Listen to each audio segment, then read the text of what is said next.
روایت ہے حضرت انس رضی اللہ تعالیٰ عنہ سے، فرماتے ہیں فرمایا رسول اللہ صلی اللہ علیہ وآلہ وسلم نے جب شب قدر ہوتی ہے تو جبریل علیہ السلام فرشتوں کی جماعت میں اترتے ہیں، ہر اس کھڑے بیٹھے بندے کو دعائیں دیتے ہیں جو اللہ کا ذکر کر رہا ہو۔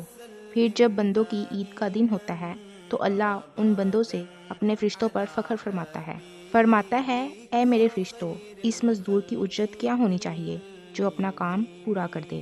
عرض کرتے ہیں الہی اس کی اجرت یہ ہے کہ اسے پورا ثواب دیا جائے۔ اللہ فرماتا ہے اے فرشتوں، میرے بندیوں نے میرا فریضہ پورا کر دیا جو ان پر تھا۔ پھر دعائیں شور مچاتے نکل پڑے، مجھے اپنی عزت و جلال، اپنے کرم، اپنی بلندی، اپنے غلبے مرتبے کی قسم، میں ان کی دعا قبول کروں گا۔